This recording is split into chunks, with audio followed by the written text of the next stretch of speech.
love stories. So my ambition is to continue to tell stories, which touch our hearts.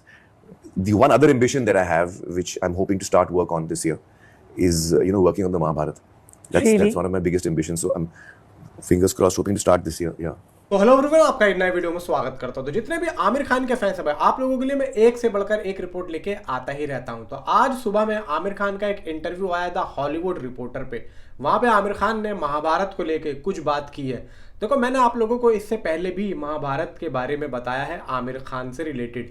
Aamir Khan कम से कम 10 से 12 साल पहले से इस मूवी के बारे में सोच रहे हैं कि मैं एक दिन मरने से पहले ये बनाना चाहता हूँ। मरने से पहले मैं एक बार महाभारत को अपने नाम से जोड़ के देखना चाहता हूँ कि भाई एक आमिर खान था जिसने महाभारत यहाँ पे बनाई थी बड़े पर्दे पे।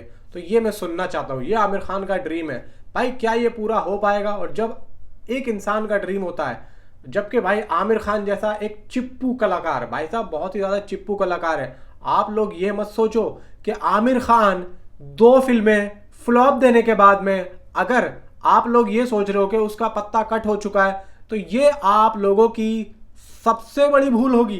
क्योंकि एक होता है काम करने वाला, बॉक्स ऑफिस कलेक्शन को गिनने वाला, एक होता है सिनेमा लवर। और इन दोनों में अगर आप चुनोगे ना, तो आप लोगों को एक ही नाम आएगा, आमिर खान, जो सिनेमा लवर होता है, जो फिल्में बनाना जानता है, जिसके दिल में फिल्मों के लिए प्यार होता है, ना कि पैसों के लिए। भाई साहब, ये पूरी इंडस्ट्री में एक ऐसा आदमी है जो कि आज भी कला को सराहता है, आज भी कलाकारी में अपना दिमाग लगाता है। और यही आगे जाके पूछा जाता है कि भाई क्या यहाँ पे काम हुआ है। अगर आप कोई एक मूवी देखने जाते हो ना, तो आप लोग क्या देखते हो? स्टोरी कैसी है, कलाकारी कैसी है, क्या कैसा है? आप लोग ये नहीं देखते हो कि भाई कितना पैसा लगा है, कितना नहीं लगा है। लाइक अभी सितारे जमीन पर देख लेना आएगी, तो उससे पहले लापता लेडीज देखिए, आप दंगल देखिए, आप और भी बहुत सारी फिल्में, भाई दंगल के अलावा पीके देखिए। मैं लापता लेडीज का बताता हूँ आप लोगों को कि 5 करोड़ की फिल्म थी, भाई साहब 50 करोड़ मूवी कमा गई इंडिया से, और अब चाइना में रिलीज होने वाली है। ऑस्कर तक नॉमिनेशन पे उसका नाम आया। वजह सिर्फ और सिर्फ जमीन से जुड़ी हुई है। यहाँ पे आमिर खान बोलते हैं कि अगर हम अपनी फिल्मों को जमीन से जोड़ के, यानी कि लोकेलिटी के हिसाब से बनाएंगे, तो वो ज्यादा वहां पे चलेंगी। कहाँ पे? ओवरसीज में भी और इंडिया में भी। मैं आप लोगों को एक चीज बताता हूँ कि इंडिया में आप लोगों ने देखा होगा लाल किले पे, एंड भाई आगरे के ताजमहल पे, दिल्ली में अपनी जामा मस्जिद, लाल किला, बहुत सारी चीजें हैं यहाँ पे। तो आपने देखा होगा कि जो अमेरिका से, ओवरसीज से, कनाडा से आते हैं अंग्रेज, वो यहाँ पे क्यों आते हैं? भाई क्या उनके पास टेक्नोलॉजी नहीं है? क्या उनके पास इतनी सारी चीजें नहीं है? वो यहाँ पे क्या देखने आते हैं? क्या देखने आते हैं? भाई साहब यहाँ की चीजें देखने आते हैं, जो चीजें जमीन से जुड़ी हुई हैं। यानी कि आप लोग समझ के चलो, आमिर खान अगर ये बात बोल रहे हैं कि लोकल चीजों पे हम लोग ज्यादा ध्यान दें, लगान थी भाई साहब, एकदम जमीन से जुड़ी हुई थी, देसी मूवी थी। तो अगर हम लोकल चीजों पे ज्यादा ध्यान देंगे तो हमारी फिल्में चलेंगी। और महाभारत एक ऐसी स्टोरी है ना कि आज तक इंडिया में बड़े पर्दे पे उसको किसी ने बनाने की सोचा ही नहीं है। देखो, मैं आप लोगों को याद दिलाता हूं, प्रभास कल्कि में दिखे थे जरा से रोल में, कर्ण के रोल में, और भाई साहब फाड़ के डाल दिया था, पागल हो गई थी पब्लिक। अब आप ये सोचो कि इस मूवी की स्टार कास्ट, अगर यहाँ पे जो आप मेरे पीछे जो देख पा रहे हैं चेहरे, ऐसे चेहरे इस मूवी के अंदर देखने को मिलेंगे, तो आप मुझे बताओ, आप इस मूवी को देखने आओगे? भाई साहब 100% आओगे। सनी देओल, प्रभास, शाहरुख खान, सलमान खान, इवन यहाँ पे यश, ओहो, आमिर खान।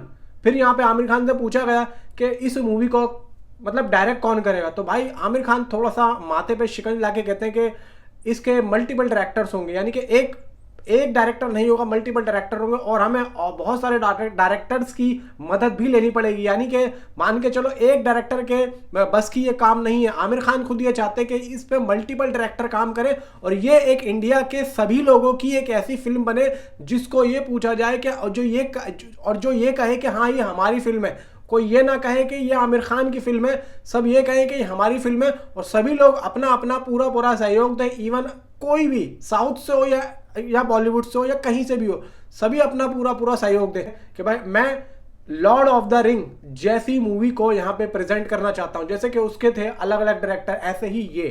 तो भाई यहाँ पे बहुत बड़ी अनाउंसमेंट हो चुकी है, और आमिर खान कहते हैं कि मैं स्क्रिप्ट पे काम कर रहा हूँ, और ये मूवी जो आएगी वो ऐसे आएगी जैसे कि मान के चलो एक पार्ट आता है, दूसरा पार्ट आता है, यानी कि मल्टीपल पार्ट्स में 4 से 3-4 पार्ट 5 पार्ट ऐसे पार्ट्स में इस मूवी को रिलीज किया जाएगा और लगभग ज्यादा टाइम नहीं लिया जाएगा इन पार्ट्स में, वरना पब्लिक यहाँ पे भूल जाएगी। और देखो आमिर खान ने यह भी कहा है कि महाभारत को मैं बहुत टाइम से बनाने की सोच रहा हूं, लेकिन स्टार कास्ट पे कोई रोशनी उन्होंने नहीं डाली है। हाँ, उन्होंने एक बात बोली है कि जैसा रोल होगा स्टार को, एक्टर को वैसा ही करना पड़ेगा। ऐसा नहीं है कि कोई अगर 1000 करोड़ या 500 करोड़ वाला एक्टर है तो उसके लिए कोई बड़ा रोल होगा। जैसा कैरेक्टर होगा और अगर वो एक्टर, बड़ा एक्टर उस कैरेक्टर में फिट हो सकता है, होता है, तो वो वैसे ही काम करेगा। ये नहीं है कि भाई छोटा एक्टर है तो वो बड़ा कैरेक्टर नहीं कर सकता। तो ये आमिर खान ने काफी ज्यादा बड़ी बात बोली है कि मुझे ऐसा लगता है कि आमिर खान का मुझे ऐसा लग रहा है कि ये इनका ऐसा सपना है जिसको ये बना के रहेंगे और बनाना चाहते हैं। यानी कि उनका जो एक लास्ट होप है ना कि भाई मैं मरने से पहले मैं सारी फिल्में बना लूं, लेकिन मैं एक फिल्म जरूर बनाऊंगा जिसका नाम है महाभारत। तो भी मुझे लग रहा है कि शूटिंग को यहाँ पे आमिर खान बोल रहे हैं कि हमें इसी साल स्टार्ट करेंगे। तो मे भी जब शूटिंग स्टार्ट होगी तो भाई देखो, मैं तो ये मानता हूँ कि बहुत बड़ा प्रोजेक्ट है और इससे बड़ा प्रोजेक्ट मुझे नहीं लगता है कि कोई इंडिया में होगा, क्योंकि अभी जितनी भी फिल्में बन रही हैं, SS राजामौली बना रहे हैं या फिर कल की पार्ट 2 या फिर और भी जितनी भी ये साइंटिफिक मूवी बन रही हैं, भाई ये सब इसके सामने तो बच्चे हैं, बच्चे, ये समझ लो आप लोग।